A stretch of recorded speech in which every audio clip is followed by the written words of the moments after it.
everybody, and welcome to episode number 22 of the Weekly Debates Discussion Show. Hashtag shout. Geek, stop licking the V's. I am Steve Jones 313, the producer, sometimes uploader. Very apologies for the late upload. I've been having some issues. Not technical, just brain issues. It's all fine. I am the pedantic prick, the prince of professionalism, and with me is the founder of the show. He's back after a week of ill absence. He is the professional pirate pimp, donning the Chicago cap and the CM Punk shirt. Ladies and gentlemen, welcome back to the show, the Lone Walker One. Hello! I'm a good rookie, man. Yeah. And this will benefit me financially. Yeah. hey, Anne, enough of that. Now, now, with us, as he always is. Where they give you bottle? In fact, he's only ever been off once, as far as I remember. Last Friday. He is the maniacal Mark, the patron saint of the socially awkward, the dictator of DC, the master of Marvel, the commander of ComiCon. He is none other than, ladies and gentlemen, the Geek King. How are you doing, Geek King? I'm good. Excellent. I believe it's my ray gun. Actually, that would be the remote for a racing car. I'm going to make it interesting. It's a bit like a scale.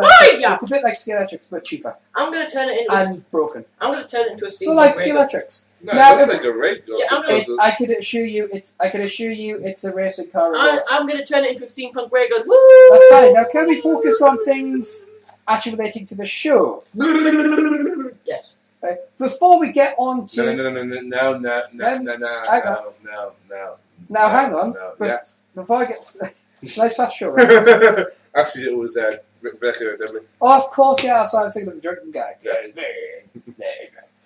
But before we get into... Because obviously this week, Anne's got obviously tweeted and a lot of stories to share with us. Geek King's got news on ComiCon, and I've got some interesting news I want to share. Or pistol whiskey. But before... Well, it's a lad show, I suppose. Before Before we start, big news for the show. Shout officially is now Oh, it's big. Oh, it's very big. shouttheshow.com. That's right, ladies and gentlemen. To go on our page, all you have to do now is go to shouttheshow.com. Shout at the devil.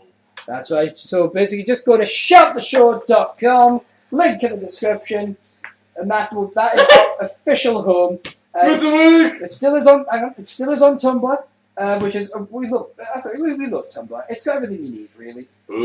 It's got birds. You can post your videos, your photos, your articles, your cosplay. Many cosplay. It can't be cosplay. Actually, I've got an idea. Oh, wait until next episode. I want a fucking ton of them. But here's the thing, right? Comic-Con, right? Yeah. Comic-Con. You've got a lot of Comic-Con news. Yeah. How long's Comic-Con going on for? It ends Sunday. Right. What do we do, right? Next Last week. night was preview night. Well, how about next week? In fact, between now and next week's show, so we post our favourite cosplays. Oh, I will. Well, you do anyway, but we all get to post our favourite cosplays. You want a link in the shout as well? Okay. Yeah, might as well. And then on the next episode, we'll decide which. And on the next episode of Shout, we'll decide of all the ones we posted, which one is the cosplayer. I was just psychologically scarred. I have to say this. A lot of the ones that the big cosplayers are going to Comic Con, so Yeah. it's going to be a tough challenge. Yeah. Considering the one who famously became Lady Bane, Nicole Mary Jean. She's going. Shut up from there. Wind of our cosplay of the year from last year. Mm-hmm. Wind of the Stars. She's there this year. Yeah. So and of course I believe Kirsten isn't there this year. So. Yeah. I've got a couple of cosplayers on my hard drive, purely for research reasons. I'd like to point out that we have a fan in the studio, and it's rotating. And whenever the fan rotates to Stephen, when he's sitting back, there's like a little tuft of hair. It just goes, and it just falls. It just goes. That's because my hair is fluffy and gorgeous. Well, it's just watch. I know, I see it. My hair is phenomenal. Alright? It's phenomenal. It just also kind of goes. And because it has conditioners, it's super fluffy, which makes my lass completely jealous. And whilst that makes it somewhat feminine, it's fucking hilarious watching her lose her shit over it. So, you kind of give and take. I'm losing my hair, so fuck him. Yeah, but your hair, but the hair you've got is glorious. What happened? I know exactly. The thing is, Geek pretends like he's getting old. We all know the truth. He sacrifices hair for his beard. He sacrificed his head to the hair gods and went, "Oh, give me a glorious beard," and that is why occasionally he prays to Jack. From Jack!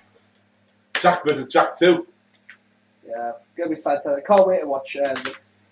But anyway, You know why? Do you know why? Because Gavin lost. Right, beat his ass like you owed him money. I think we need to cheer Adam up. So cheer Adam up. How about we go to his segment? Geek. Jack versus Jack 2.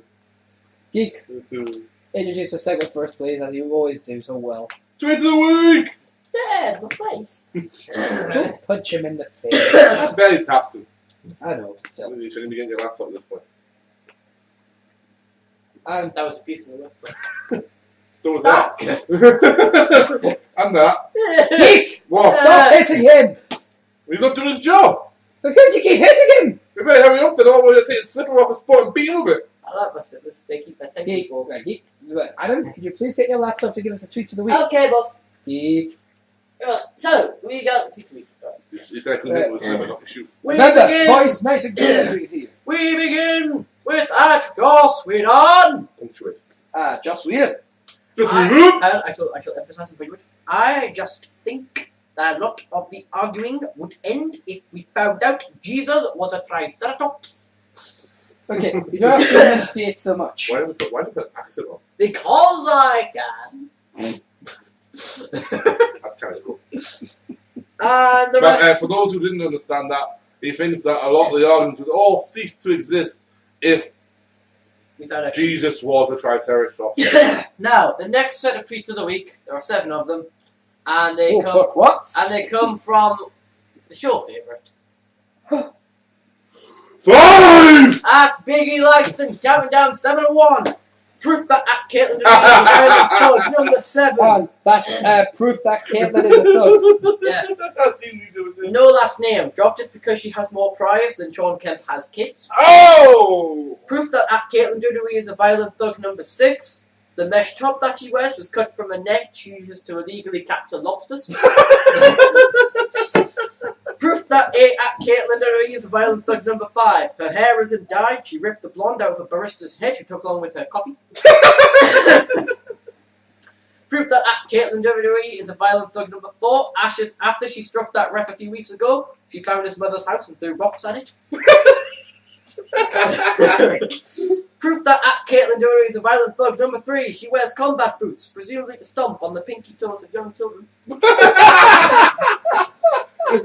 And Vicky, you have messed up. You've gone from 3 to 1, but that's okay. We love you anyway.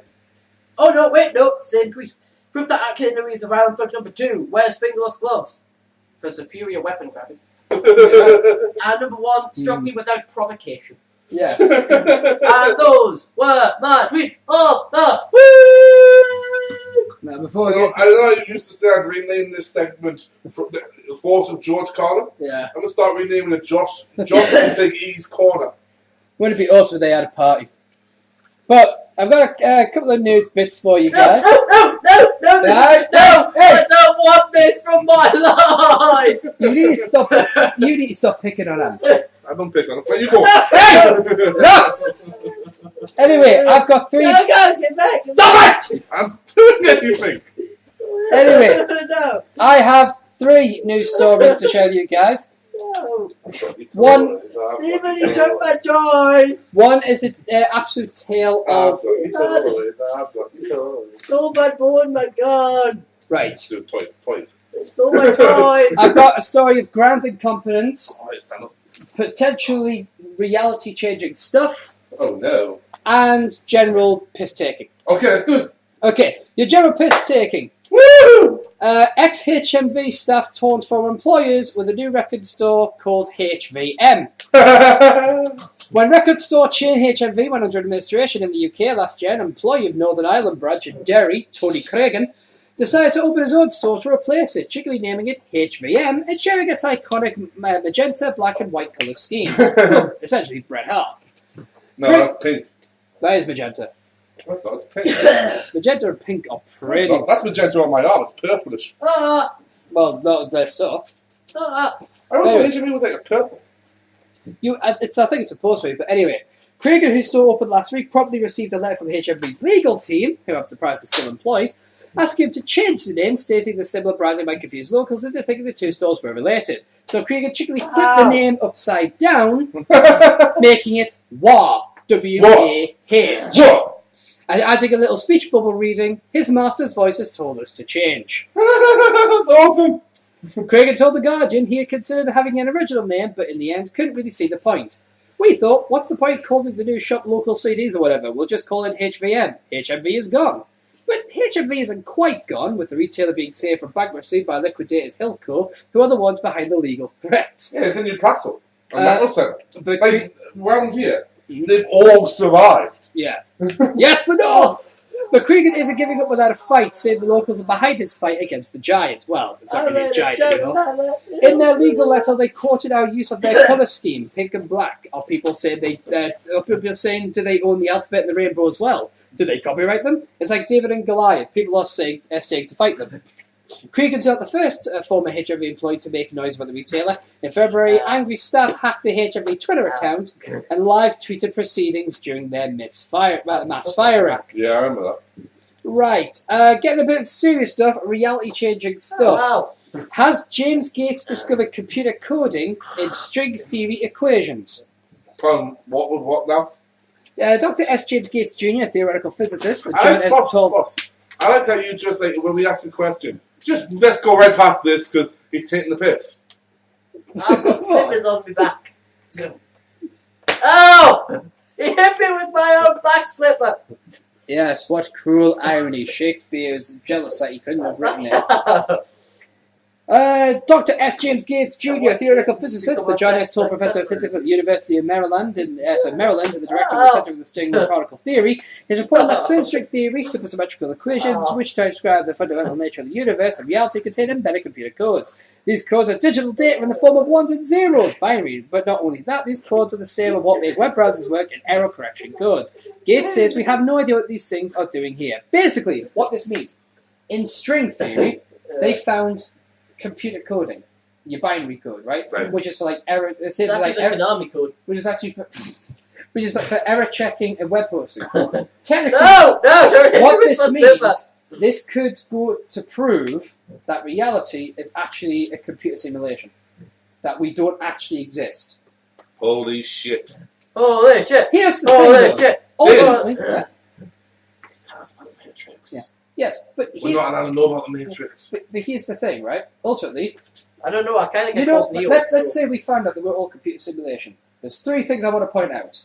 No, don't punch me! I don't come through. No, geek. Geek. Let's say we are computer simulation. 3 things, right? I am not a game of Buckaroo. You'll still have beer. Yeah. You'll still have food. Yeah. And there'll still be bitches waiting to be shagged. Fuck. So really... It's really blatant himself there. He called them bitches and then he said, shagged. I know. Right? So really, Stop it! So really, what changes? What changes if we're a computer program? I'll tell you what changes. What? I don't come through. No, you don't. No, you know karate. No! Please don't know martial arts. No. I'm going to shoot myself. Basically, what to make of this? There are 2 issues. If string theory will ultimately be viable and therefore prove a model of reality, and if so, whether embedded coding is in fact within the related verified equations. Michio Kaku has stated string theory is only game in town because it is the only testable theory available. We have argued before that the universe is a virtual reality. If true, then any theory of reality could eventually confirm this. If the theory has staying power and does not succumb to an early death. Accordingly, time is on the side of the simulation hypothesis to be verified first in theory and then via experiments in the long run. Technology to provide the means to test that the universe is virtual reality is the next step. Yes? What was that guy's name? Michio Kaku.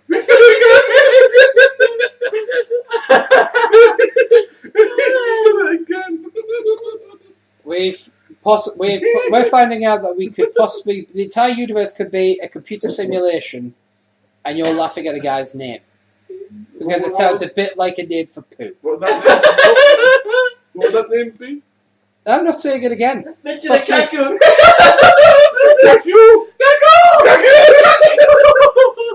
And he still gets more bitches than you. And finally, in the piss take story, PayPal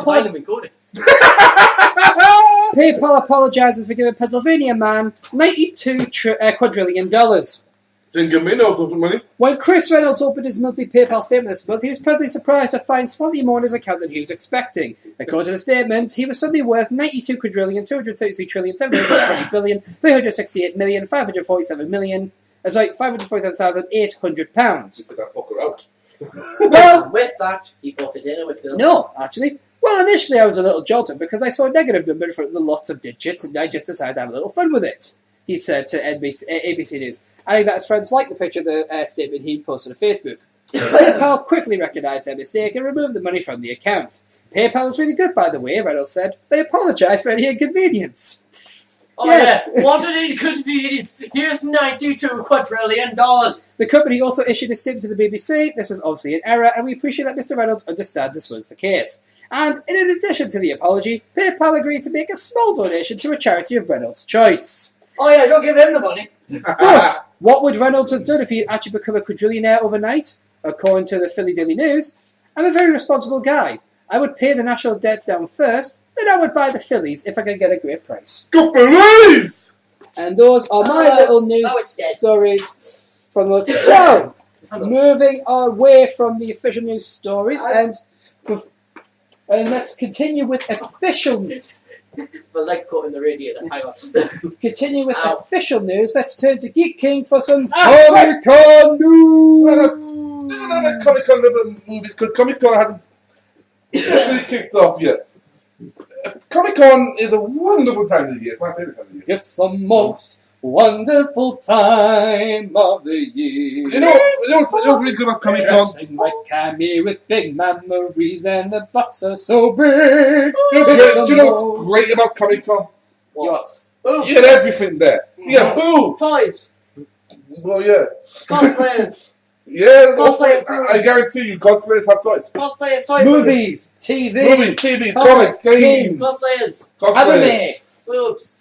We said that already. I know. Now, what we'll do with you but it's also when we get people who aren't necessarily going to have the greatest shows there. Yeah. The panels might be a bit weak considering some of them. Mm-hmm. So you know what they do? Yeah. They announce things before ComiCon. Yes. So that people go, oh shit, I wonder what else they've got. Yeah. To draw the interest. Exactly.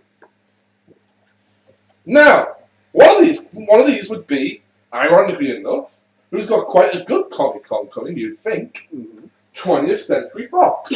Yeah. Now, why would 20th Century Fox have a good ComiCon? Well, because of the movies they're bringing out. One of them being, which will... do you think this movie will go down well in the ComiCon crowd? X-Men Days of Future Past. Oh, of course not. I mean, a movie based X-Men upon one of the most popular comic book franchises in the world. Yeah, I mean, everyone knows the X-Men are long dead at this point, aren't they? Yeah. Wait a minute. No, we've mentioned it every freaking episode since we came back. And Guardians of the Galaxy. And now, they give me more. What are you, Ryback? They give me more. Right. They give me more. They give you more. Us and Funk, they give you the whole damn show. I thought it was going to go Christmas and go, and Tiny Funk, you get the most of all. I thought it was going to go Balls Mahoney. You Rumors, get the biggest, most of them all. rumors about that are abound that Fox might be about to expand its X-Men movie universe by giving the green light to a new project based upon X-Force. Yay! The X-Force comic series, according to the fan site XmenFilms.com, the studio released the domain name XForceMovie.com some months ago, suggesting that the movie adaptation could be in the pipeline.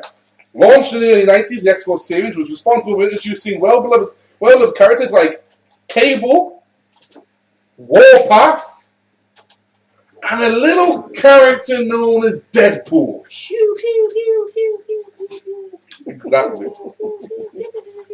As part of the new team of heroes, while this is obviously just a rumor at this stage, it's worth remembering that Fox registered a domain name for Days of Future Past long before the film was announced. And a new mutant team might be a good way to review the franchise. Fox have also got a 90-minute panel at ComiCon, with no official details having new releases. What will be featured? Well, Hollywood reported an update. Heat Vision blog is reporting that Kick-Ass 2 writer and director Jeff Waldo has been tapped to write the X-Force script for Fox with his view to his directing. X-Men regular Lauren Shaw Donna will produce. Now we're even more hopeful for a Comic-Con announcement, as well as Kick-Ass 2. Now here's the thing about this. They've already confirmed that if X-Force happens, it will be Cable involved, and in the early 90s. Now, if I'm correct in thinking, which I'll double check as we talk, Deadpool is in one of the early arcs. He's brought into it pretty much straight away. Takes you straight again, I don't need that one. Question for you, by the way. Debut in 98, right? So it's not that much. I think I have a question. Go ahead. I was never like a big fan of the Wolverine films in the sense that I didn't watch them. But I keep hearing people talk about Deadpool's appearance in that. Yeah, no. Wade Wilson appeared in that, and Weapon 11 appeared in that. Deadpool doesn't appear in See, that. what happens in that movie, is they have this character who they pretend is Deadpool, but at the end of it, he becomes Cavall from Mortal Kombat. Pretty much! So, basically what happens is, we're all wondering where Deadpool went. And Yeah, the only time he's mentioned is Deadpool is he turns around and goes, "It's for the Deadpool." What's that? The mutant killer. Because he gives him all these powers. Like he has lasers, he has Cyclops eyes, and he did a teleport and all this, when we all know in comics, basically, he doesn't they have that. done fucked up. Yeah. So, basically, as far as we're concerned, Deadpool hasn't appeared in the movies I'm yet. a comic No, book bitch. and Ryan Reynolds did say last week that the Deadpool movie, its solo project, dead as a doornail. Really? Yeah. Aww. However, we're going to go quick stop at Comic-Con now. 10 Comic-Con 2013 panels to watch out for. So these are 10 panels that not only will we be watching, and what I'll be watching anyway at least. What? Your phone's falling. Oh. I'll try to say it off the microphone. I'm watching out. We'll be watching 4, and I'll probably be watching most of them. Mm-hmm. But these are definitely 10 that the viewers, if they're interested, try and check out. Indeed, sir. The Walking Dead 10th anniversary. Now, I've shown Boss this before. Calm down, boy. I was just checking messages and they throw BJ Lee on the fucking thing. That's not fair. Especially when I say she's wearing no panties. But, as I say, Walking Dead, as I showed Boss before, Yep. The Walking Dead have gone all out with Comic-Con this year. Yeah. They have a because I've seen that. there's a giant booth, giant display, or looking like an encampment. With zombies, with actors playing zombies in the middle of it, and people walking across the top. They got all out this year because it is their 10th anniversary of the comic book. Nice. The Walking Dead is now everything from a board game, to a video game, to a very popular cable TV drama, but it started out in 2003 as a comic book. One that is still ongoing and continues to move into unexpected territory. The comic book is celebrated with a 10th anniversary panel at Comic-Con featuring series creator Robert Kirkman talking about the book's past, present, and future, which was revealed earlier this month at the Image Expo and involves a 12-issue story titled All Out War. This is going to be good. That takes place, if you're listening to this, you won't be going to it because that takes place on Thursday at 4:15. And that is currently about 5 hours away, so I doubt we'll be uploading in time, boss. And for those looking for the pre-season 4 Walking Dead TV panel, that's at 1:35 Friday, so we might be uploaded by then. Yeah. Number 9, Batman Arkham Origins. I'm going to have a dig out to Mad Farm.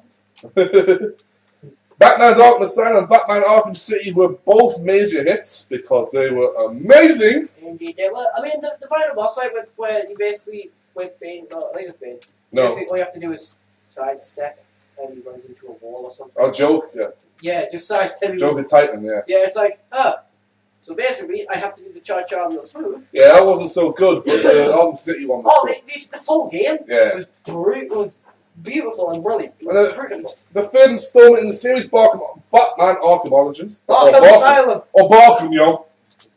Where are you from? I'm the Harlem version of Batman. Is scheduled for release this fall. Yet, unlike the first two, which were developed by Rocksteady, this game is Warner Brothers Games Montreal. Also doesn't feature longtime Batman voice actor Kevin Conroy in the title role. So Batman's not going to be voiced by Batman. What the But hell? the Avengers... Listen! What? Before you jump down, let me finish. You know you put your phone back. I'll turn that and...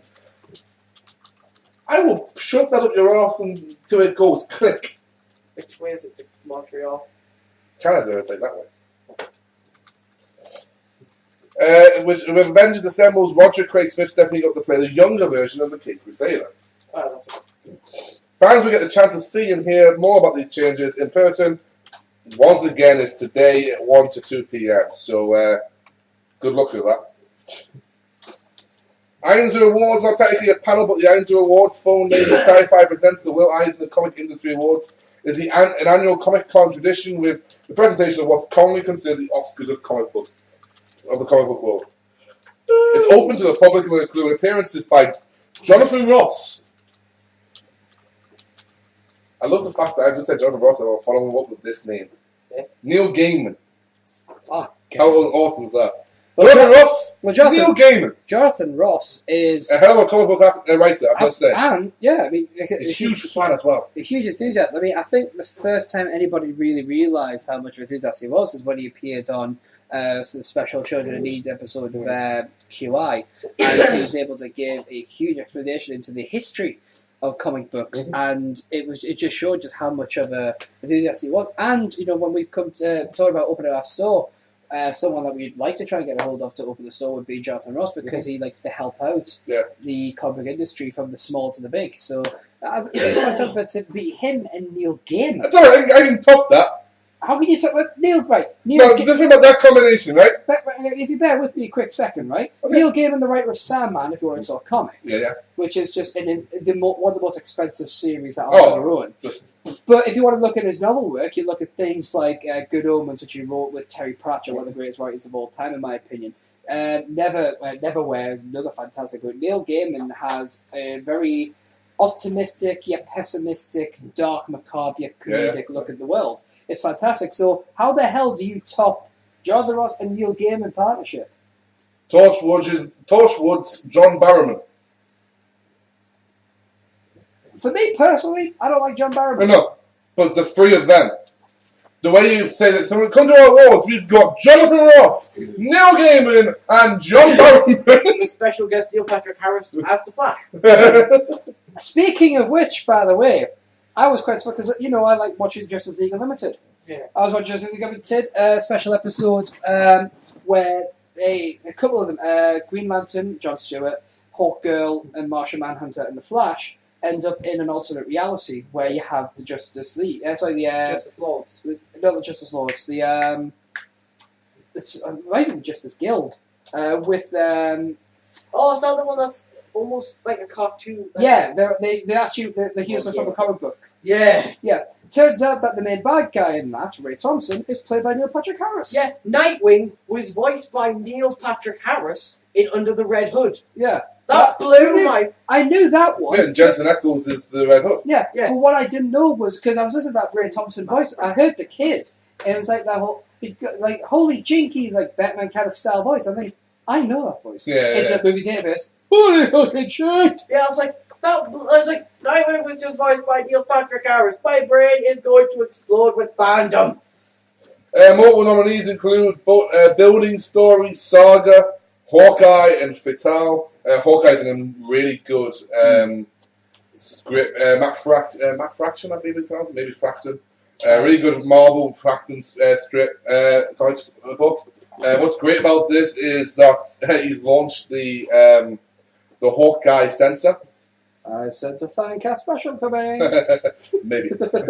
Where he to censor a naked Hawkeye in the comics, he just put the masked logo of Hawkeye over the groin. And that's what you see every time he's naked now. It's just like that. It's like, really? So let's kind of set the thing off.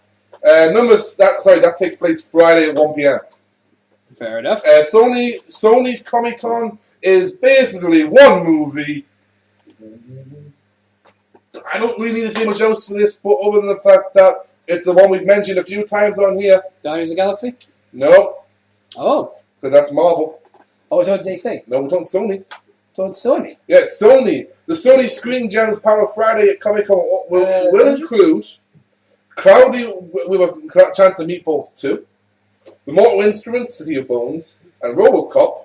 But unsurprisingly, what everybody's looking forward to the most is the Amazing Spider-Man #2. Right. With Electro and the Rhino. And reportedly,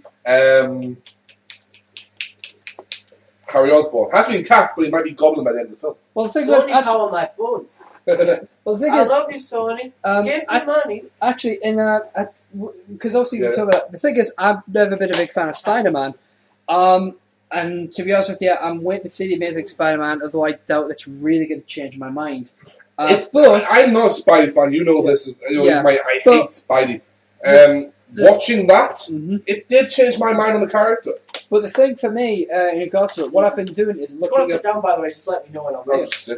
I'm looking up the origins of say characters. So I decided to look up the origins of the Rhino and stuff like that to try and get a bit. I think the Rhino's a tragic. You know what my origin was? Satsuma. Well, that's the thing, because looking up the origin story for Rhino, I really haven't. Sit up and drink. I haven't really found anything tragic about the character because basically I get my origins from WatchMojo.com to help me start off, and they go with a specific one. The ones they've gone for was basically a criminal, that. Yeah, but the reason he's not tragic to start off with, but later on he gets tragic. He actually breaks away. He goes to jail for a long period of time, but comes out of jail and decides he's done with it until something kills his wife. And he has a whole time where he's away from crime. You don't see him. Yeah. Then all of a sudden he appears, and Spider-Man's like, a Rhino? And it's because he's trying to get revenge on the people that killed the criminals that killed his wife. Yeah. And then this is during the part of the Gauntlet where in the Spider-Man, which is a great arc. I don't like Spider-Man, but as I told Boss and Funk, I once made a mistake of downloading a file code that said Spider-Man comics. Yeah. And I thought maybe a few of them would, like a story arc would be in there. Yeah. I didn't think, and I thought maybe an older one, so maybe I could read some classic Spidey. Like maybe some Stan Lee, Jack Kirby, sorry. Unfortunately, Steve Ditko, why am I thinking Jack Kirby? Unfortunately, no, it was an entire year of Spider-Man comics that came out fortnightly. Almost an anthology. Yeah. Don't get me wrong, this stuff was amazing. This one was amazing. It was the Gauntlet where every villain was upgraded. There was a newer, darker, badder version of the villain because there was a new Kraven the Hunter out there, and it was a great story. I don't want to spoil it anymore because it will ruin for those who want to read it. But this Rhino comes along. There's a new Rhino comes along and says that you've lost your bite, you've lost your thing. I'm going to prove I'm the dominant animal here, as rhinos all want to do in the wild. The Kruger then gets pissed off and uses the exhibition hook. At which point the old rhino just sits there and goes, "Oh shit!" Yeah, and then that works well. But it's a really tragic way of seeing that character. This Amazing Spider-Man 2, this panel. Here's the thing: I can tell you right now, if you stop what you're doing, so pause us. Not you, boss. Don't pause us. If it's to pause us, shut up. But sure, they need shut up, or I will drop a hammer on your fist. They need to learn what to do when they pause. Well, once I finish talking, then fucking smart ass. Yes. You pause us. Go search for the Amazing Spider-Man 2. On YouTube. There is already a preview trailer of the Amazing Spider-Man 2 featuring footage of Jamie Foxx as Electro, which could be very cool. I think they found an interesting way of getting around the fact that Electro is white in the comics, and that Jamie Foxx is also not white in real life. It's real simple. You know what they've done? They made him the ultimate version of it. So when he turns into Electro, you know what happens, Funk? What? He's a living embodiment of electricity. Nice. There's a picture. I'm going to show Funk the picture. I will post this on Shout. Mm-hmm. Well, I don't. How fucking dope does that look, boss? Indeed. I would have guessed it was Jamie Foxx. Yeah. I thought it was Jimmy Lee Curtis.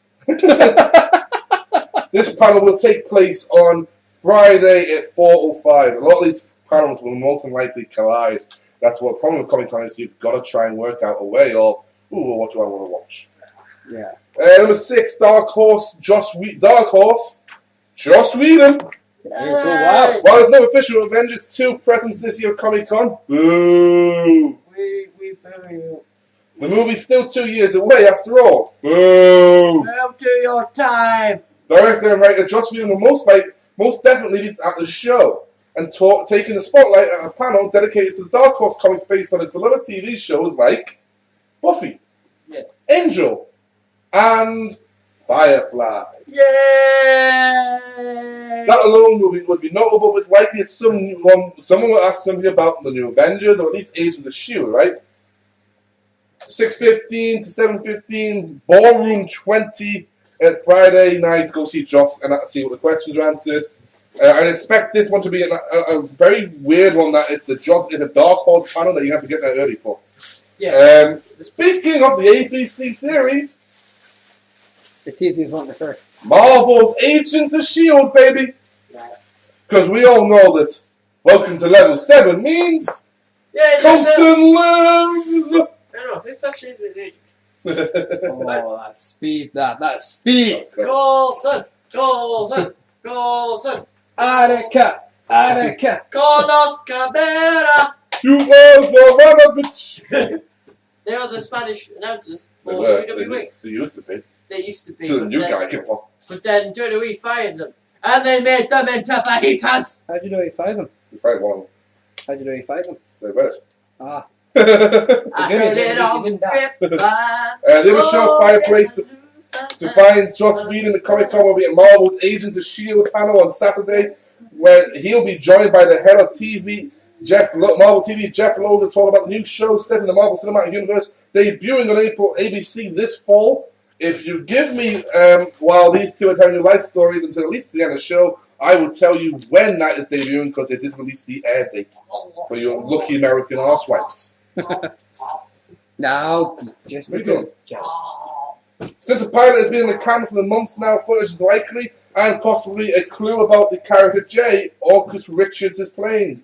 And while it's not listed, Clark Gregg, Agent Coulson, has been known to make surprise appearances at convention panels before. Particularly, yes, I remember it was last year at the Avengers. He walked out in his full Coulson gear. As if to say, yo, yeah, I'm here, bitches. Bitches love Coulson. 1:45 to 3 p.m. Friday, Ballroom 20. So, if you're there for the Ballroom 20, you get into the Agents of S.H.I.E.L.D., stay for the next panel. So it looks, if I remember, so it's the same as, just sit through the next panel. Sometimes it has to be done. But sit through the next panel and you've already got your seat for what? For Joss Whedon. Dark Horse. Firefly. Yay. Marvel, Cup of Joe. The most newsworthy Marvel panel at most any convention is typically Cup of Joe. Marvel Chief Creative Officer, CCO, not to be confused with WWE COO. Joe Concealer's con staple that started during his days as the company's editor-in-chief. Fans will learn more about the upcoming events, like the recently announced Inhumanity, possibly, but don't forget that Infinity hasn't even started yet, and likely there will be a new project or two announced. Also, on Friday, Marvel's hosting a Ultimate Universe panel, which Brian Michael Bendis has been hyping on Twitter. 3:15 to 4:15, Friday, room 6BCF. Problem is with that one, if you want to go to the Joss Whedon ones, you probably won't get to go to both. So just, you got to make a choice. Superman's 75th anniversary. Ow, my head.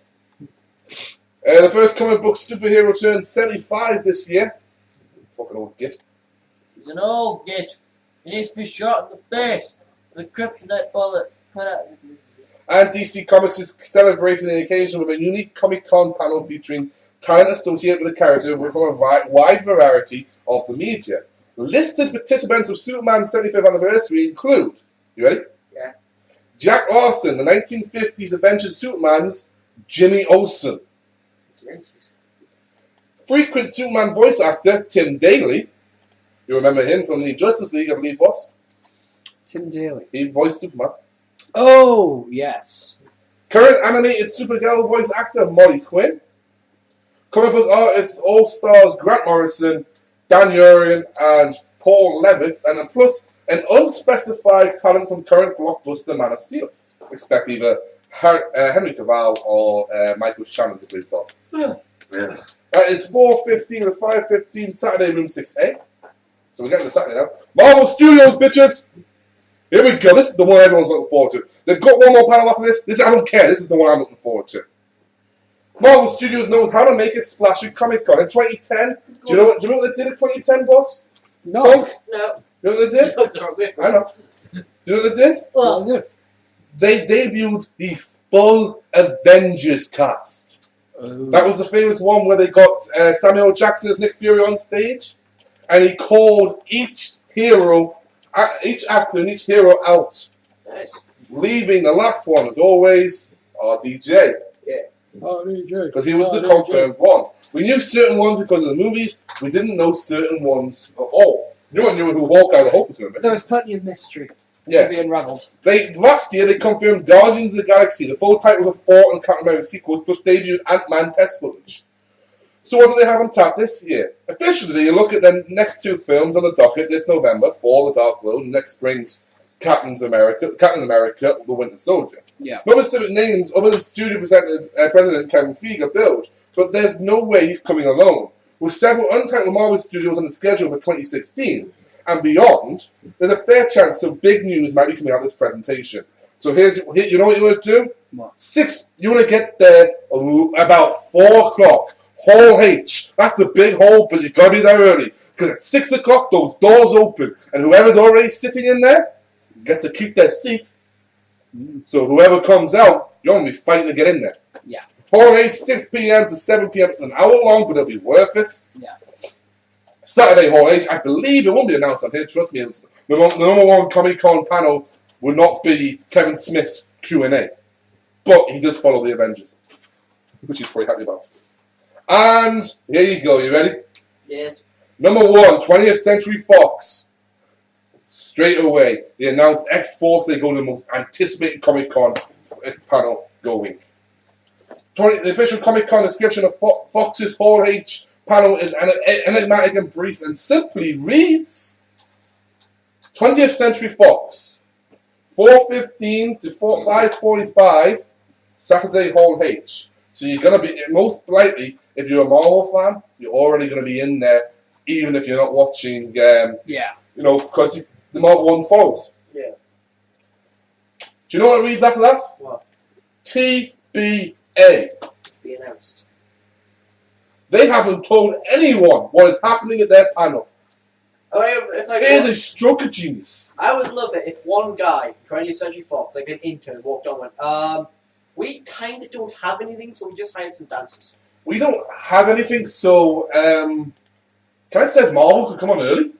And just do a little bit longer? we hired dancers. Come on. So that's not enough to go for to earn the top spot on this list, but recent reports that Fox might be using the panel to disclose more plans for the future X-Men movie franchise make the 90 minutes in the big room seem way more conspicuous. Especially given that Friday's News Kick-Ass 2 director Jeff Waters behind the writing X-Force film. Of course, even if this doesn't end up happening, Fox is still going on with The Wolverine out in America later this month. Cool. I believe it's out now in the UK, isn't it, boss? Which one? The Wolverine. Is it out now, or is it just next week? It's trailers at the moment. I don't know if it's actually out yet. I'll get confirmation for that for you. X-Men Days of Future Past in 2014, and a Fantastic Four reboot somewhere in the horizon. So from 4:14 to 5:45, you want to be somewhere, you got to be there. Yeah. Because Hall H is usually the place to be anyway. Initial release for the Wolverine 2. Initial release will be July 24, 2013 in France and Belgium. That must be around at the same time for us. 25th, it's going to be in cinemas, I think, worldwide beyond So that. just check UK, see if that pops up. Let's have a quick look for UK. UK release date. You have a look on the Origin website, don't they? 25th. Yeah, getting 25th for UK release date there, so there Look, you go. yeah, so later on this month. But Hall H is usually the one, that's a big hall, because that's what the big panels usually are. Yeah. Game of Thrones is not in this panel because they haven't announced anything. Apart from the fact that Boss sent me an interesting message the other day, simply titled Lucky Bastard. You know that, Boss? I do remember that. Because Can't remember why I said it. Because the writer, co-creator, and the man who plays Oh, yes. The guy who the plays older brother of Sherlock, Mycroft Mycroft Holmes in the Sherlock TV series, Sorry, Benedict Cumberbatch, in case anyone's wondering which one we're talking about. has flown to America just in time for ComiCon, coincidentally, to meet up with the Game of Thrones cast. Nice. Looks like he will be playing a character. If I'm right in the character I think it is, I'm not going to say because it will spoil it for some people. Yeah. And a lot of people don't even know who the fucking character is. So I guess I could. I think from the look of him, he'll probably play a version of Mace Tyrell. See? He's you remember the Night of the Flowers funk? And Marjorie Tyrell? He's their father. He plays a big part in the next series. At least I would accept. I would have thought so with what's left of the books to go into it, you know? Yeah. Okay, some quick little bits here. I'm not going to bug you too much more. This is anyone who played the Marvel Heroes MMO game? Sorry, MMORPG game. Yeah. Yeah.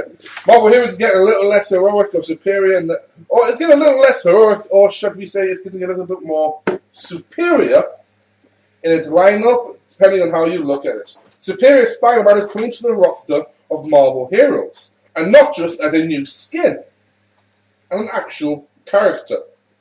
Okay.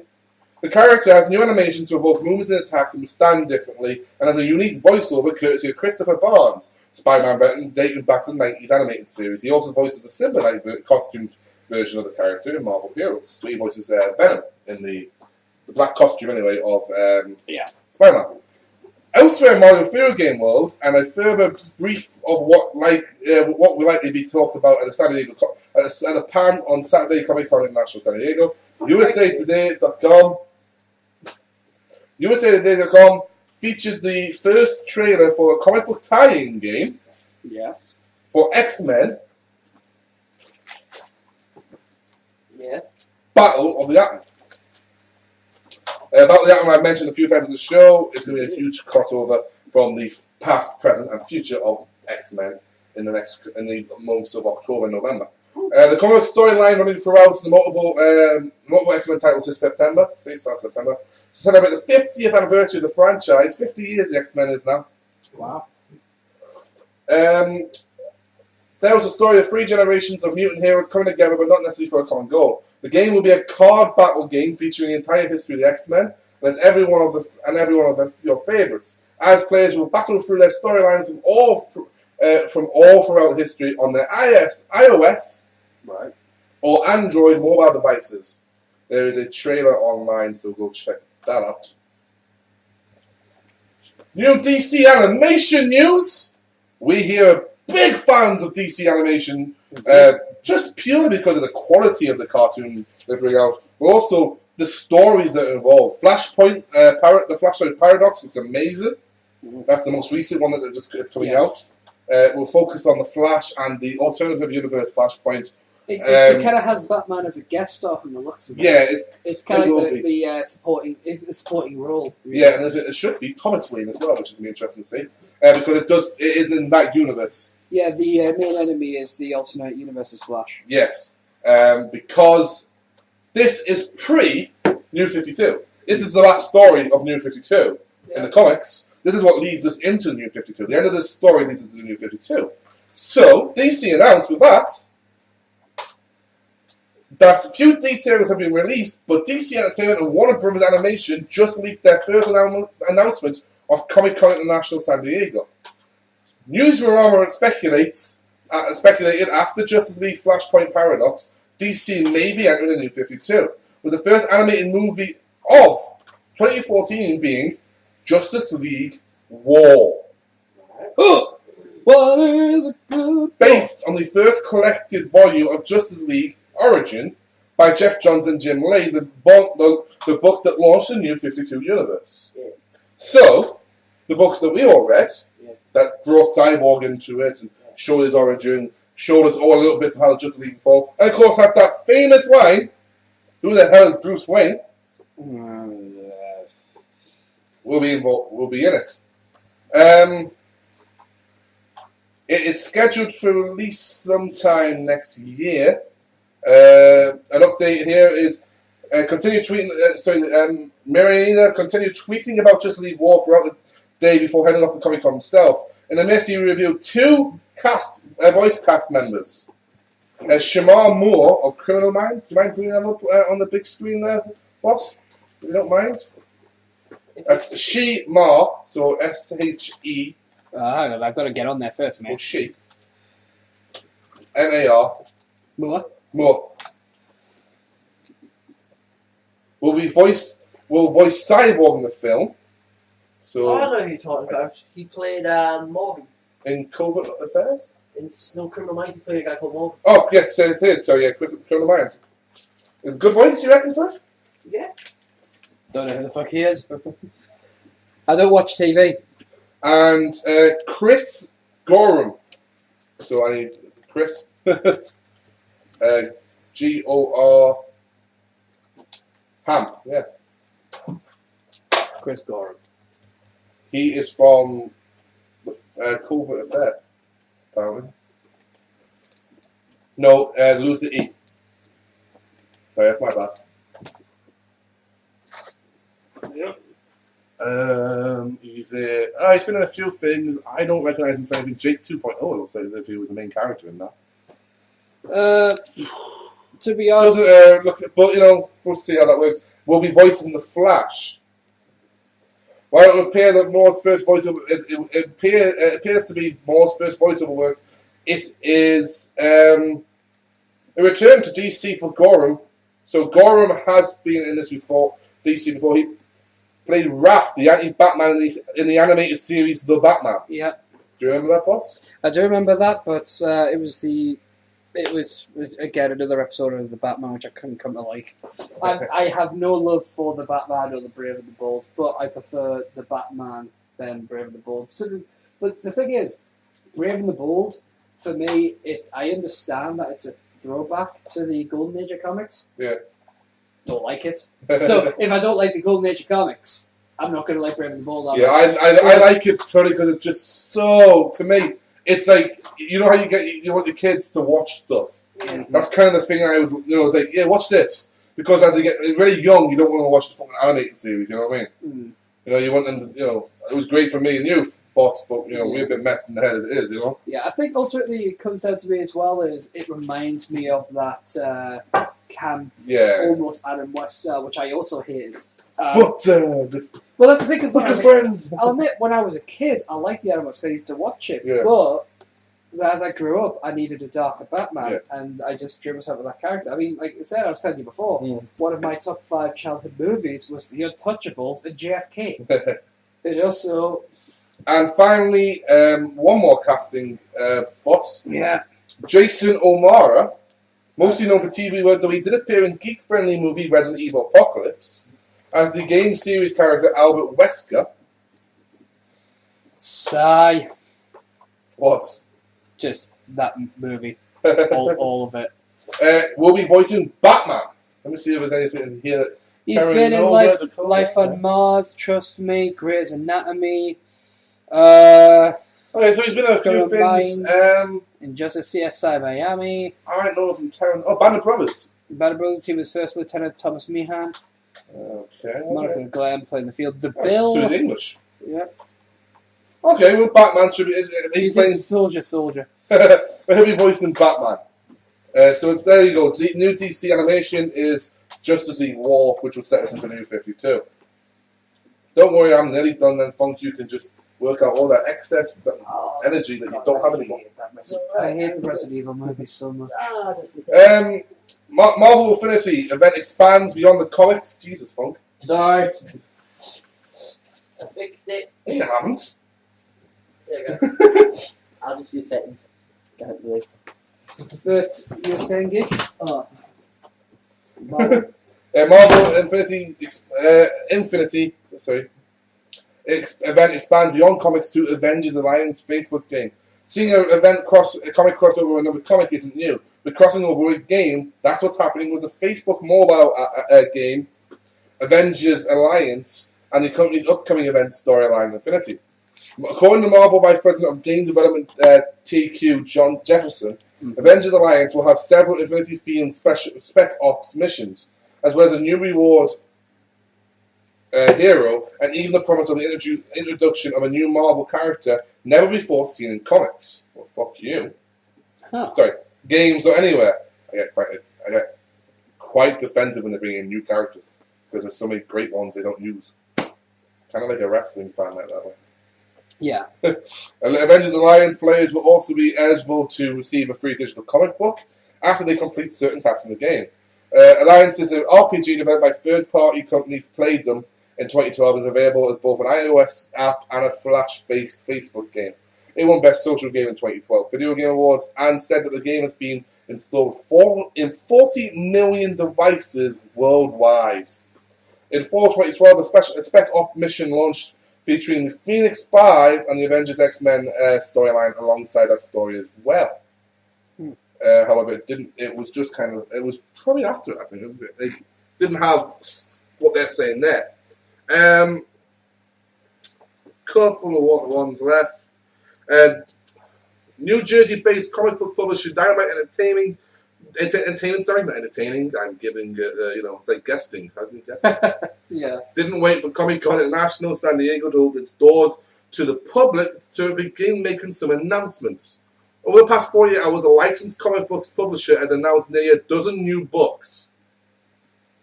Okay, then.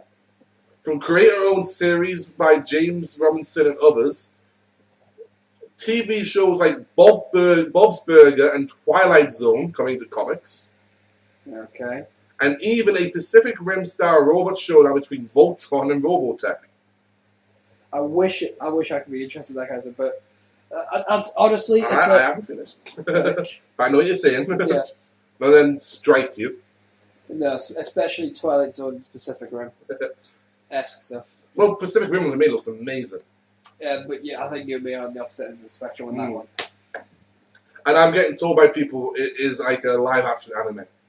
You're gonna go watch. It's essentially Gundam when you're to to a certain extent, if you're judging it by aesthetics alone. Yeah. Arguably the biggest piece of the puzzle coming out of SDCC so far for Dynamite is the news that the cult TV series Heroes from 2006 is returning to life in a new series continuing that unfinished story, which is fucking good for me. Because they ended on just ended. And you're like, well, what happened? So they continue in comic book form? Yeah, same as they did with Buffy, Angel, Firefly. I think Firefly didn't continue so much as he filled in gaps that he wanted to fill in. Buffy is now finished on TV, I think season 8 or 7 maybe. I don't know. It is currently on season 11 in the comics. All I remember is watching the season finale and going, how are you doing? Fuck, Angel is now on, I think, season 8 or 9. But they do a lot more spin-offs, like stories. They do complete series. Are you talking about Angel comics or Angel show? Angel, no, comics. Oh, I was about to say, because Angel show is good. Yeah, and but they do a lot more like spin-offs in the comics as well. Like rather than maybe on a series you get a Willow episode. Yeah. In the comics you get a 4-part Willow story. Yeah. Which is really good. But there's a lot of stuff like that it's kind of cool to see that. There's certain shows that maybe they won't get the TV rating, but a comic book audience would pick up. Yeah. That I was like, well, why hasn't this gone to comics? And Heroes was one of them. Yeah. It started getting really, they just started getting lazy with the writing. Yeah. And in my opinion, anyway. And they started like the fans just went, "It's fucking. I don't want to watch this anymore. You're not making a good show." Yeah. The fans disappear. The timing gets messed up. Yeah. You know, you lose your ratings. You lose your time in the spot. Everything gets messed around. People don't know where to find you. Eventually, there's endless series like that. I mean, there's certain ones that wouldn't be good. You couldn't continue House in a comic. No. You know, you couldn't continue a lot of things if you think about it. If you're going to continue a story in comic form, it has to have an element of that comic fantasy to it. Yeah, they announced, I mean, was it a couple of weeks ago? Well, I announced about Sons of Anarchy. No, I don't know. I mentioned Sons of Anarchy a couple of weeks ago, I believe, on the comics. Yeah. It's becoming a comic book. They're having a spin-off that lead into the new series, right? No, I wasn't aware. I think you were knackered that day, dude. I was probably asleep at the time on the show. Probably. You were lying on the bed face down. Yeah. But you had the tent on you. Oh, yes, I did. So, Just much like this week, I didn't sleep. yes. But this week is because of dozy bitch called. We'll get to that. Yeah. Once But- Adam's had his, you know. So, Could really go happy fun times into hatred. yeah. That's what we do. What? So there's a lot of things. This is good, you know. It's returning to life. A new series continuing the unfinished story, written by Six Guns Cullen Bunn. That's a fucking easy name to say. Described by the Bunn as Hero Season 5, the comic series is set to focus primarily on the characters of Claire, Hero, and Sylar, which is fucking great because that's what the initial series were. And do you know what happened? They worked. ICV2 is reporting that Dynamite has also secured a deal with visual effects company, thank you very much, boss, Rhythm and Hughes for the movie TV rights to the Chaos comic characters Chastity. The TV writer director Scott Winnet, True Blood and My So-Called Life is locked in as Chastity's director, the showrunner. So that's going to happen. For Twilight Zone, as enlisted famed Hollywood comic book writer J. Michael Straczynski, Babylon 5 and World War Z. The pen the series. It looks as if it's going to be 3 revivals of one. Sorry, quickly becoming one of the medium's quintessential programs, spawning 3 revivals of a popular theme park attraction. It looks like it's going to be very much like the TV series of Twilight Zone, where you're going to get different stories, you know, in the comic, maybe a couple of stories, you know. Excellent. So something like that. Animated comedy Bob's Burgers, I can't stand. So anyone else want me to continue that? No. Right. Turning from burgers to robots, Dynamite is taking its well-received Voltron title and putting it head-to-head against another robot franchise, Robotech. The crossover is being masterminded by Harmony Gold, Tommy Yoon. That's all I'm going to say about that because I don't care for Voltron. I always thought it was kind of a Transformers ripoff. Don't even know what it is. And I've never seen Robotech, so I'm not going to bother about that. And if you're going to try and cash in on something, surely you try and get the rights to Pacific Rim, right? Yeah. It's the perfect thing for it, surely. Right, what else we got? Speaking of classics, Dynamite is also dusting off the forgotten classic shelf, the 94 graphic novel, The Heart of the Beast. Nah, that's not going to work. That's not going to work. I would tell you what's not going to work, but I don't want it. Okay. Don't tell us. We'll work it out on our own. Right, here you go. Red Sonja was revamped last year by Gail Simone, who did a great job of it. It was a fun comic to read. It actually made... you know how Wonder Woman's supposed to be this warrior? It made her look like a little bitch. Red Sonja was everything that she should have been when Bridget Nielsen wasn't playing her.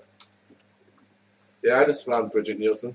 Do you know who else slammed? What up? What up, man? What up? You know who else slammed Bridget Nielsen? I only fucked her the one time, you know? I don't even know what Red Sonja is, so it means no. Red Sonja was Conan. Oh, He's a big warrior, yeah. Oh, where are you? That weird fucking miming shit. Yeah. So you got that. Oh. But it was a really good comic that they brought in. I think I read a free version of it on Comixology. Or was a free comic from last year's comic book. And I put out due to the fact that a lot of times on shout it's like really hot in the studio, so like I'll just line up with those guys because he gets me. So I've developed the sense of hearing where I know when Geek is looking at me when he's talking to me, because I can just hear his head tilting. Written by the Legends, there'll be a new anthology series titled Legends of Red Sonja, written by Who's Who of female comic writers, which is kind of a nice little thing, you know, boss? It's a female character, female writers. Yeah, here's the problem that I have, though. I tend to find that with a lot of female writers, they make the same mistake that a lot of guys do who aren't Joss Whedon. And that is, they make these overpowered or George R. R. Martin. Yeah, they make these really overpowered females that aren't believable. Yeah. And then when people... I mean, for me, one of the worst characters... Obviously, I'm not saying a woman wrote this, obviously not. But to give an example of an overpowered female, I hate Lara Croft. Ridiculously written character. You know, super independent. It's like, chill the fuck out. You want to look at, like, strong women. You do look at the Joss Whedon type. I mean, Buffy was one that, you know, seeked companionship in both male and female, obviously more intimately with males. Well, more sexually intimately with males, but... Well, you look at that, you look at Joss. Well, Joss can do it. He said, what was it, Joss was quoted as saying, when someone goes, why do you continually write strong female characters? I keep asking me that. Yeah, that was response was, because you keep asking me that. And if you want to look in the modern era, look at Game of Thrones and look at Arya Stark. But George R. R. Martin is people go, you really write female characters really well. How do you do that? He goes, I've always thought women are people. Yeah. He writes people, he says. Well, the Buffy gives you the huge buffet of, you know... I see what you did there. If you look at Buffy, right? Obviously, you know, a bit of a tragedy when it comes to romance, you know. Seeks male companionship, but finds companionship within friends, strong and fights for her own. Look at Willow. Willow finds, Willow obviously lesbian. Eventually. Finds closer to the scene woman, but still very strong character. I'm guessing after you've been with a werewolf. Yeah. But then sure. you look at Tara. Exact same thing, very strong woman, you know, independent-minded. You look at all the characters in that series, all the female characters in that series, they're all strong in their own right, and they all have their weaknesses at the same time. Now you look at a character like Lara Croft, or another character I can't stand, Wonder Woman. The only time I've liked Wonder Woman is in the more recent reimaginings I've seen, such as the Wonder Woman DC animated special. That's a very good one. Which has one of my favourite scenes in an animated movie. Is that the one with the little girl at the park? No, it's one where he's giving her what for in the hospital, where he's like, really right, says, look, we don't open the door for you because we don't open the door for you because we think you're weak. We're doing it because we like you. You know, it's explaining the difference between chivalry and sexism. I believe from Justice League Unlimited, I love the one from, it might be from the park where she's talking to the little girl, and the little girl says, "Oh, they won't." It's on the animated special. Oh, is it from the animated special as well? And they turn around and go, "They won't let me fight because I'm a woman, a girl." And she goes, "Do you want to fight?" She goes, "I don't know how to." So she teaches her how to fucking cut a bitch. Yeah. And the answer she's going, they're doing it wrong anyway. It's like, not holy shit! to get into a political debate, but I think the problem is that there is a difference between feminism and reverse sexism. See, feminism is about women being equal to men. Reverse sexism is sadly the one you find most often where women are thinking they're superior to men. Let me tell you this, no sex, no race, no religion, alright, enough about your life. Is superior to another person. I'm the best in the world, but apart from everything you write, everything you said there was pretty much about you. No sex, no race, no religion. I will say, I believe I'm Caucasian. I will say though, I think the big issue comes in overcompensation. Is that true? Or no. I think it comes with overcompensation. Finally, from Dynamite. Dynamite is reviving its connection to Are you quite alright? I'm having a stroke of my face. I'll stroke your face in a minute with my foot. That's not a stroke, that's a kick. Exactly. I'm talking about the bad strokes. I haven't finished yet. Because I have a foot drop. Let's continue. Is reviving its connection to the undead by bringing back Army of Darkness series with comics permanent horror writer Steve Niles. Based on the third Evil Dead movie starring Bruce Campbell, a new series titled Ash and the Army of Darkness sees Niles rebooting the comic and starting from the ending of the 92 film and going forward on a new and darker path. Joining Niles in the book is Dynamite's masks artist Dennis Carroll. Now, what's interesting about that is that will probably take a lot. I would take a lot of inspiration from the next Evil Dead movie that's coming out. And finally, my little bit of news before I let you two ramble on about bullshit. Hawkins talking. Is DC's releases a series of Forever Evil teasers in the Eva San Diego. Now, Forever Evil, of course, is the villain month in DC coming October. Something that myself I'm excited about, and I believe Funk, you probably wouldn't mind reading the comments when I pick them up. I believe that was yes. I'm a half now from Doctor Who. These pictures of basically this is what the great about this is that they're taking classic images of the of the logos of the characters, and the tagline is "Forever Evil, when the unthinkable happens." This one is Nightwing, Right. where it looks about Nightwing's logo is well, it's kind of dripping with some red substance. That'll just be rose juice. I hope so, otherwise Funk might cry. Because I have heard a rumour that they may be killing off Dick. Yeah. That reminds me of a complaint I was having with some.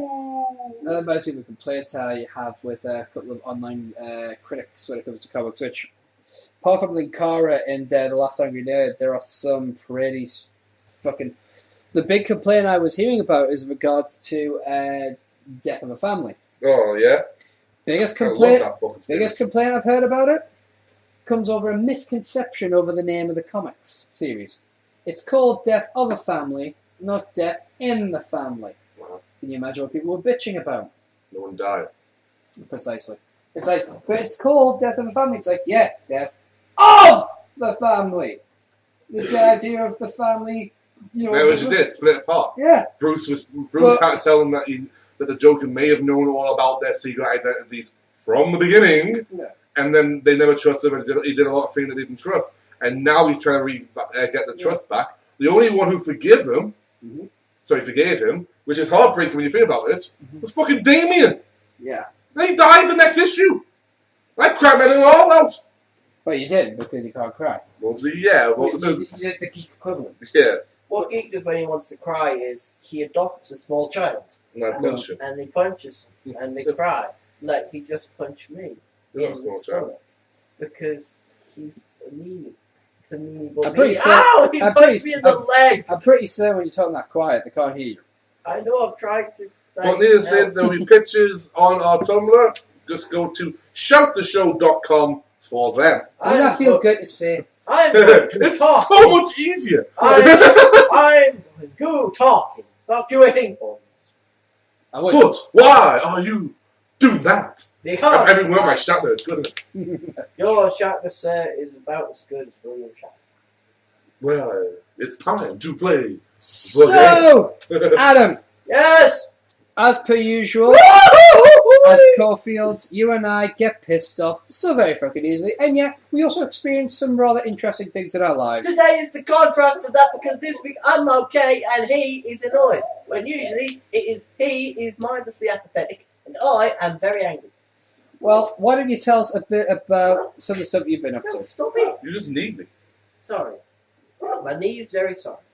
Can we get on with this, please? Okay, well, let's start with some stuff that I And if our studio dog could be quiet! love you, Yoda. Love you too. So, Adam, tell us a bit about what's been Well, going on. I went to the Metal Center or the mall for a few American peoples, and it was Metal Center. and more for you American people. I'm trying to be courteous. I don't usually, but I'm trying. It's this new lease on life I have. It's where I'm 20%. trying not to be mean.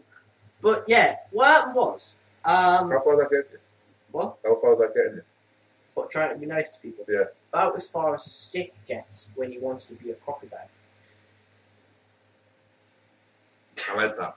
I know. Let's go down to 10% now. What that was, I saw many a weird thing at the Mirror Centre, and I felt I should share it all with you because it's mindlessly retarded. The fan went on mute shorts. That would be a rotating fan, not a fan of Sharon. Well, you know. Now, if you're over the age of 18, Geek might look at you. I went to go see Despicable Me 2. Yeah! Yeah, you did, didn't you? And instead of consolation, the female cancelled on me. Yeah, I know.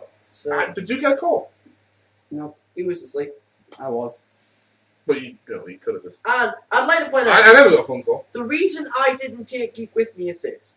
All week he'd been making jokes like he was going to go to the Metro Centre because I was going to see the film with the chick. Which Right. you still haven't told me the name of. Yeah. And I figured, he's actually going to the Metro Centre, so he's busy, so I won't give him a call. And then I So he called me up after he's seen the fucking film. And I was like, dude, are you enjoying the Metro? And he goes, I'm at Golden Funk. I'm like, I thought you were actually going to the Metro. He goes, no. I'm in the garden, funk. I was like, I thought you were. He goes, no, I'm winding you up, you moron. So I did say more as well. That's cool. But here is Remember the nasty fix. here is a list of things that I saw in the Metro Centre. In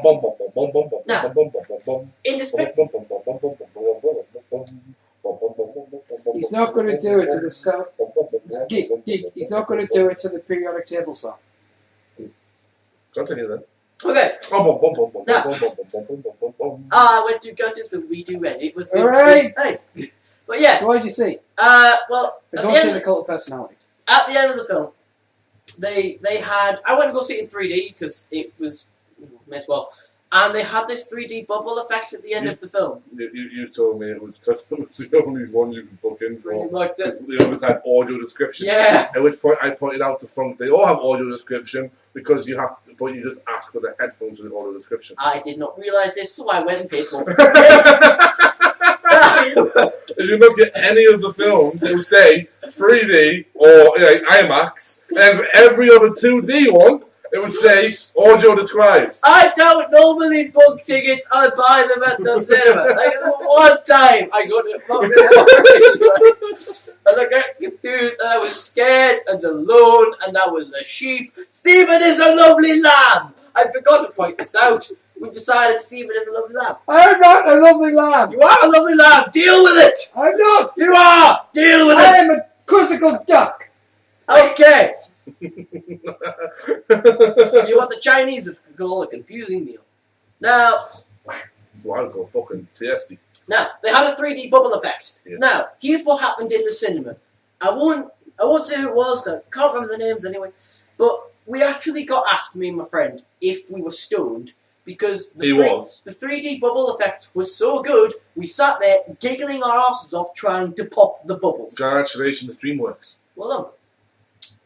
You made a guy who smokes weed consistently My friend, not me. think there was bubbles around, and a guy who just wishes there was always bubbles around think that there was bubbles around. Freaking bubbles! The second thing we saw was, and I shit you not, dear pet people, we saw an Italian chef from Newcastle on 2 unicycles.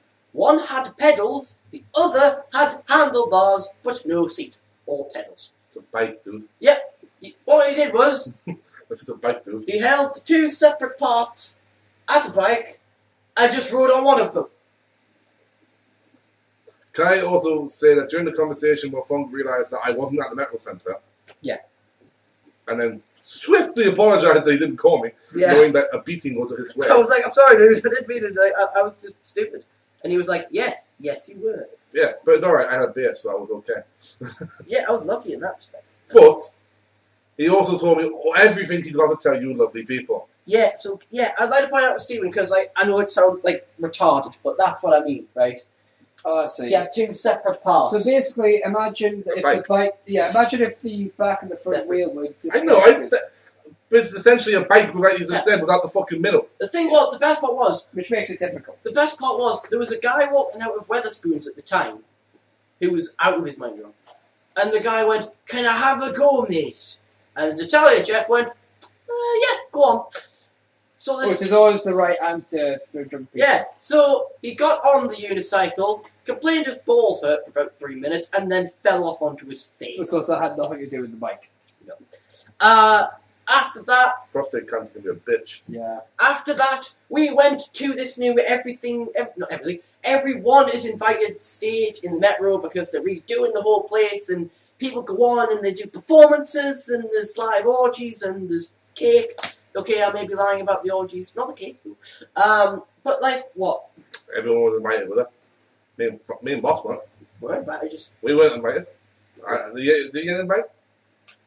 I think I was busy being my miserable self. But Did you yeah, get invited? anyway, I here's didn't get what invited either. happened on the stage. Don't try to talk over me. I'm louder than you. It's Firstly, a segment. So was that. Firstly, what we saw, we saw a mariachi band. We saw... How big are you? Sadly not. I would've kicked love rock and roll. Put another dime in the jukebox, baby. I Whoa, love... whoa, whoa, whoa, whoa, whoa. We don't want all the money. Doritos! Cool. Anywho, I thought we saw dancers. We saw an Elvis impersonator. We also saw break dancers who the one of the members of the group had to quote unquote die at the end of his event. So he jumped up into the air to fall down, forgetting he was dancing on a stone floor, and landed on his face. Nice! So he was stoned off his face. Hey! Oh, I see what. Oh, my arm! Ow! Nick! Ow, wait! Sorry. Ow, wait! It was a natural reaction. Ow, wait! You put it in my, my Very, very face. bad. But yeah, we also saw a South African prince playing jazz music on Diplomatic immunity! bitches! It's just been revoked. How's Welcome to that? Well, yes. Cougar! We went to a new place called, the American Diner place. I haven't been there yet. As easy diner. The waitresses are cute as hell. Oh, I bet it's fucking lovely. I've never been. The food is brilliant. Never been. And it's expensive. I've never been. Stephen, you know this. I actually Never been. managed to get in a line with a chick because I was wearing my same punk shirt at the time. Yes. She said, I like the sub guy, and I was like, yes, but to see the best in the world, I have references. For the Olympic lines we've got in like the past. Oh, though we went Ashley yesterday, and there was a really, really cute a chick. Oh wearing a yeah, CM shirt. there was a girl wearing a CM punk shirt, and I was standing there in my punk shirt, and I was like, I have so much to talk to you about, but the problem is, I'm an awkward fucker. So I was just leaning on Stephen's shoulder, going, don't move, what, I will fall. And yeah, I'm really. But yes, the Barrel Centre is usually a source of madness, but this time it was just a new grade of madness. So the CM Punk t-shirt that helped you strike up a conversation. It really didn't, because I was like, I think means at the diner. oh, her. Yeah. Well, no, she didn't. Well, Never been. Geek, Probably my old shirt. Alice. hang on 1 second. Sure. Geek, you like to go to the American Easy Diner? Oh, now you ask. Okay, if you don't want to go, you don't have to go. I know. I'll go. Okay.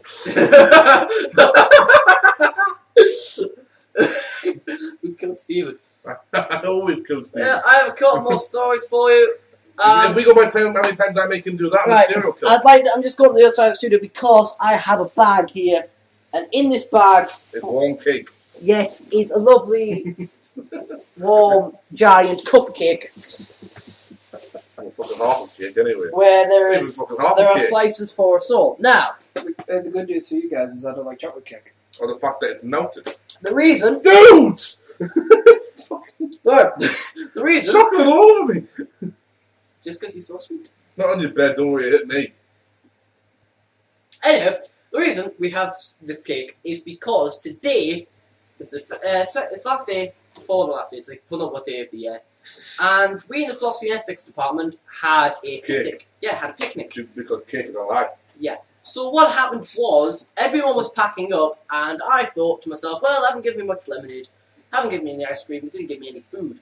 So I was a bit angry at them. So they didn't give you anything. Well, But no, they all had to. By any chance, was this not so much as a give you something as you get up and get it? I tried. They'd gotten to it first. Well, you know what? What? You should have been there quicker. So I was a bit annoyed at them all because they were all whinging about how they were all on diets and all this jazz, and it's like, oh, I've so ruined me diet. Yes, you have, you fat cow. And I was annoyed at them. So I stole the rest of their cake. And I basically picked it up, had a friend with me there. I was like, right, do me a favour. What? Go tell them they've dropped something over there. And from what I can see, they ate a lot of cake. They did, but I nicked the last of it. There's maybe like a quarter left. But I still nicked the last of it.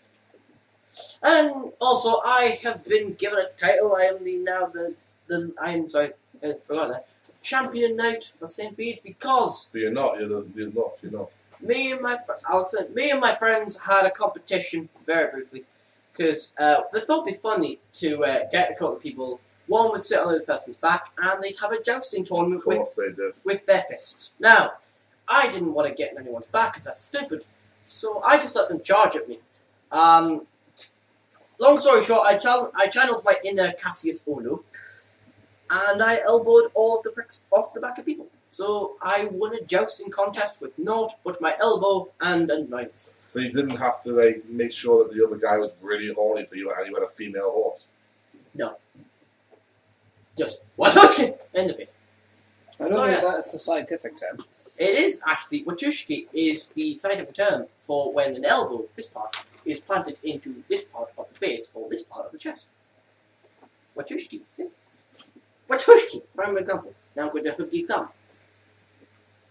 Well, just to share a story from my, as we said at the beginning of the... By the way, that was a Game of Thrones reference. I guess. At the beginning of the show, we alluded to the fact that I was tired, rather than last week. Here's the thing. There's a lot of people who know my past, but to give you a brief... I think I just got put in a Tonga death grip by Geek's bicep. I promise you don't. But, no, this is a Tonga death grip. No, but see... To give you the brief... Oh, sorry, I'm right. You're right. It's not that. It's this. Nah. Anyway, if I may continue. After. You're not eating that with your bare hands where you're going to get chocolate all over the studio. And yes, you will. Yes, you will. I'm going to get a fork. No, you're not. You're until the show's finished. You're part of the show as well, you know. Anyway. You're the co-creator. Co-founder. So basically... Co-owner. Co-codemon. For reasons I won't go into, because we're trying to keep this lighthearted as possible, I keep my phone on 24/7 in case anyone needs to reach me in an emergency. Specifically, low. Yeah, well, you got my fiance who can call me, but she'd only contact me on Skype. But what? my mobile phone is switched on 24/7, and people have been told if you need to call me, like we're talking like if you're standing at the Tyne Bridge ready to jump off. Call me, if you need me. Not just if you're pissed. Yeah, not just if you're drunk or anything, wondering whatever. But you do not call me for non-emergencies. There I am, 3:30 in the morning. My lass is just getting back from work. We're both getting ready to go to bed and all that jazz, right? So she's waiting to call me on Skype. As I'm getting ready for bed, my phone goes off. It's a friend of mine. I take the call. What's up? Move that. No, I get a call. What's up? Thank you. She tells me that she needed to talk to me because she's having hallucinations. So rather than going, I don't need to talk to you. Fuck off. Maybe Funk would do. No, I've actually had this conversation before, which my response was, "What are you hallucinating?" Well, then my reaction was not. Hang up. Yeah. My reaction was not as nice. I kind of lost my temper a bit. A little bit? Yeah. How much is a little bit, boss? Quite a lot. Oh. I kind of lost my... Here's my problem, right? I'm not going to go into the call itself. Yeah. But I have had... It's okay, Luther. I have had 10... Okay, you can feel free to translate, right? I had 10 minutes of sleep today, and that was, roughly 11-ish? Maybe 10, 11? About 11, where I passed out. I was sitting in my chair, talking to Geek 5 Facebook chat, and the next thing I know, I wake up on the floor, lying on my wrist, and it's knacking. I passed out, bitch! Because someone decides, I'm not feeling well, I have a hallucination, I'm going to call Stephen Because apparently the boss, is the perfect person to call when I'm in my own house, in my own room. We know that's not why you called. It's an absolutely ridiculous notion. Why the fuck? Like, if I'm having a hallucination, which I do when I have flu, if I have a flu, first night I have flu, I hallucinate. First thing I do, PC goes on, YouTube goes on, stick the QI on, sit down, send message to anyone that's online, quick chat online, because they can ignore it. It's not like calling. It's different, right? No. She decides, I'm going to get the phone and ring him. It's 3:30 in the morning. Are you fucking kidding me? And I'm sure there's other people that you should be calling more than boss. Yeah, call your boyfriend for a start. Oh! No, it's fucking ridiculous. There's me, 3:30 in the morning. Now, you know me, Geek. I can't sleep at the best of times. Geek, please. Geek, stop it. He said himself! No, you're holding his hand and making it himself. Stop it. Stop it! But anyway, it's like, I'm pretty sick of this, so I guess because basically what it is, it's people taking the piss. As I've said in the past, every one of my friends knows why my phone's on 24/7. They know the story. They know the full history. So when I get a call at half the moment someone hallucinating, I consider that a personal insult and a sign of disrespect. So I've decided, if I get a call like that again, not only are they getting hung up on, they're getting cut out of my life. As far as I'm concerned, if you're going to piss on me and disrespect like that, get the fuck out of here. Yo, boss. Yeah. I don't know the word for it. Yeah. This cunt should have been out of your life a long time ago. What? She won't. This cunt refuses to leave. Yeah. So, what would you call this person? A cunt. Any other words? A What? cuntastic whore. I was going for a rather charming foreign word, but bukat. yeah, we're going to get that on the show, Mo. No, bukat. Bukat. Right, yeah. What were the words? I was trying to learn some words because I remember you keep trying to challenge me. If you're going to speak so they can hear I you. am not talking to them. I am addressing the Geek King. Then, as your king, I order you to speak louder. Hello. Oh, for I God's sake. Tom. But I will say though, yesterday was a good day. It's got a new pair of top but I don't do labels. Geek. Stop it, Geek. But I don't do labels. Geek, stop it. I'm not actually doing anything. I'm offering a bum. But I don't do labels. Everyone knows that I don't do labels. Couldn't give a shit about labels. But I've got a new pair of Doc Martens boots to give to us. But I'm happy because they actually fit me. Look at you, big lesbian. What? That's what Dykes usually wears, like Doc Martens. Okay. They only wear men's shoes. Yeah. Yes. The ones, And the skulls of their enemies. By lesbian, if Well, go take the piss out of them. little pretty lesbian, right? Big hairy dyke. So, go take the The piss out ones of who them. the ones who have shorter hair than you. At the moment, a lot of people are short hair than me. I have short hair. We have short hair. I've got no hair. It's all on your face, that's why. Yay! It's somewhat worse. It's not missing, it's just relocated. This is a bad play. Although I am getting a nice bit of slick back CM Punk stuff. But anyway, You really want getting to test some, that? No, I'm just slowly getting building some up. headphones for the PC setup. You did, yeah. They're both microphone as well. Oh, cool. So make it easier, which could be fun, especially if I'm going to be doing Let's Plays, which I'm hoping to do very soon. Yeah, we were talking about Let's Plays, weren't we? Yeah, I'm planning to do like a trial.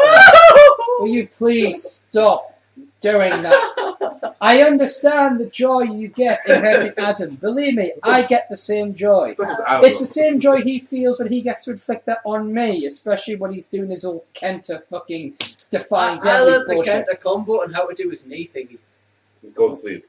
No, the running one. Oh, shit. Yeah. But anyhow, Hey! Oh, good lord, he elbowed me. Oh, good god. anyhow, got a new t-shirt as well, You which I'm did, very yeah. It's happy with. It's lovely, it's shiny. Everyone fairness, it kind of makes me feel like I'm being trained by Goku.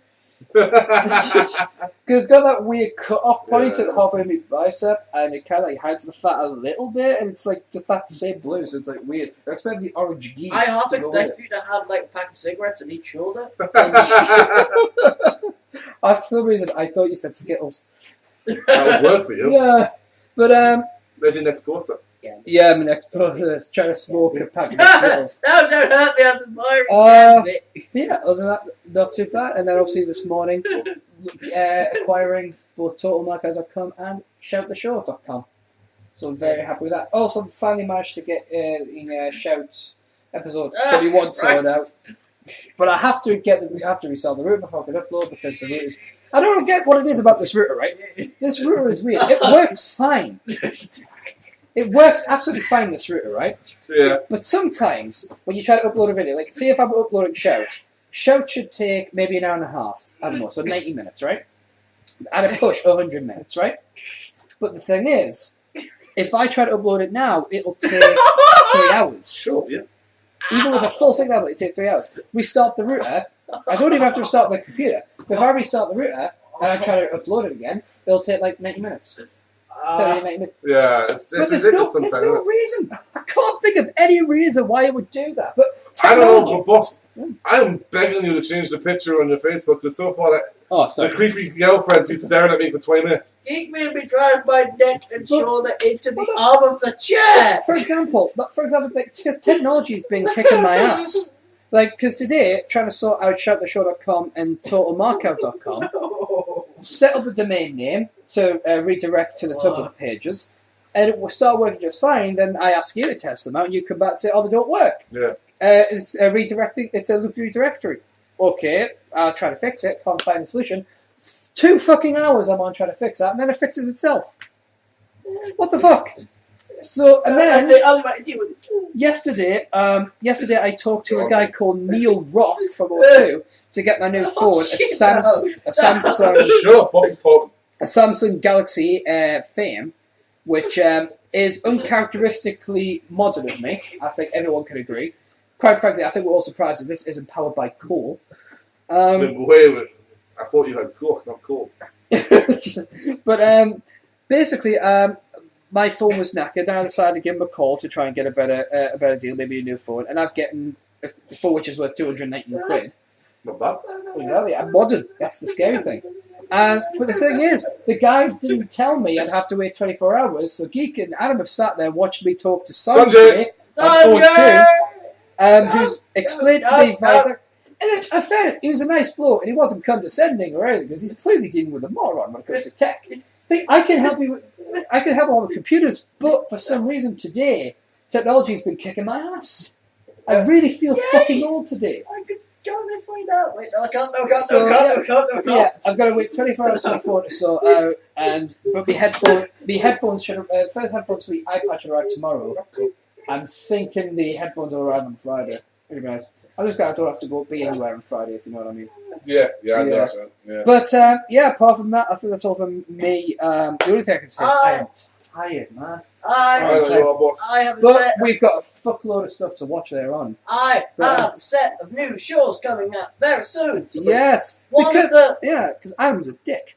Yeah, I have a video on my YouTube channel that's called Every Pleasant Trailer, which has 11,852 views. One of his videos has more than our channel. And he's got 11,000 views on one video. How's he done that?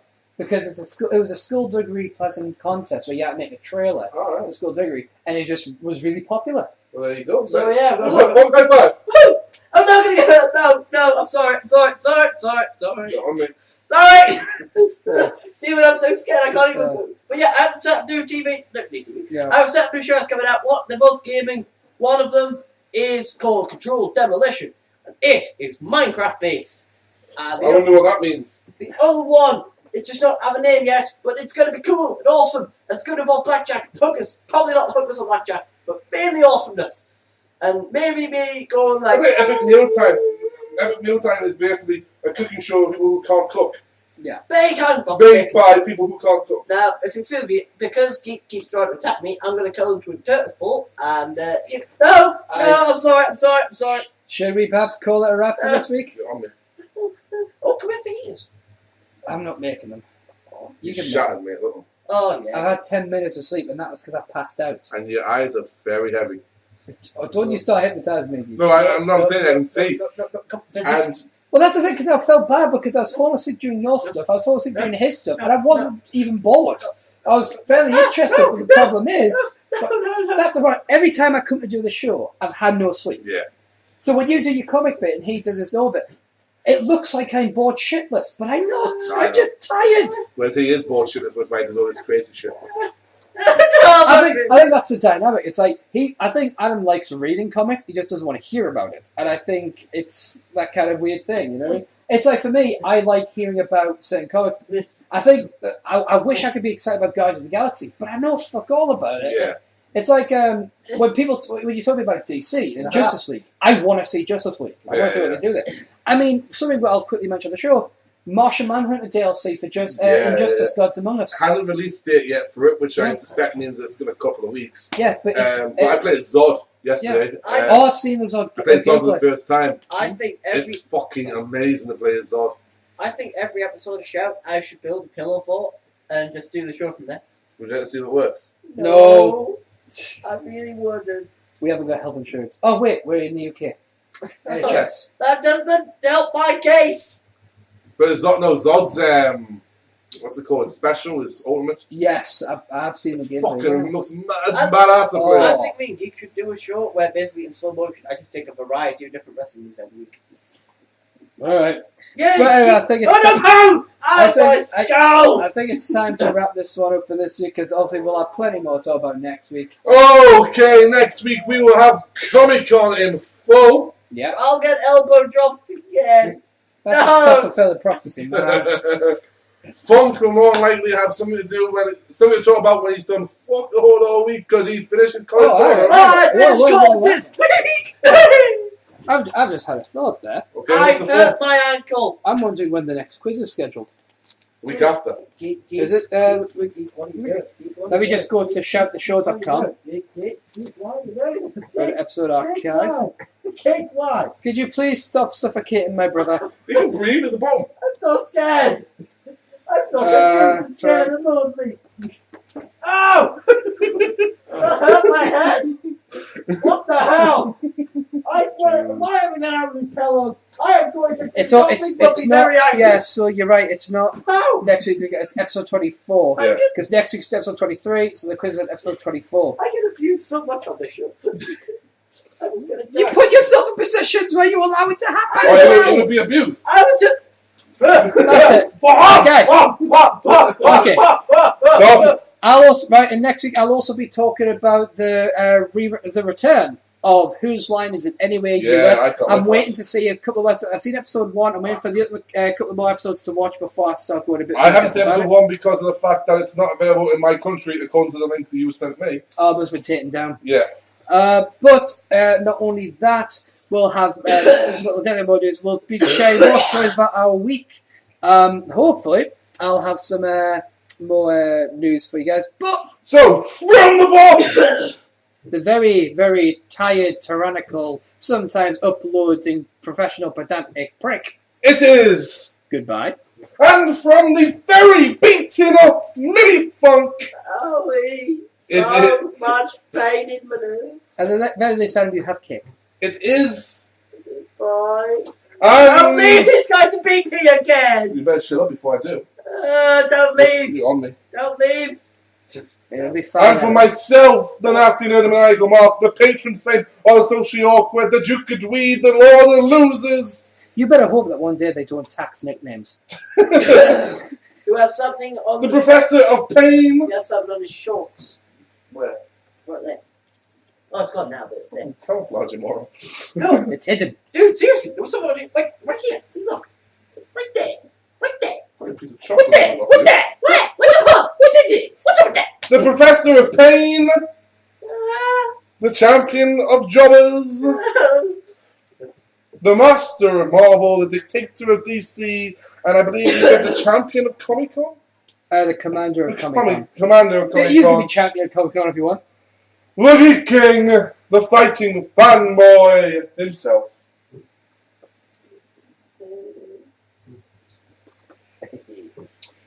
It is goodbye, peace out, and adios, amigos. From this week's episode of Hashtag Show. Come here, fuck. Call the police! Oh, Call the internet police! Oh god!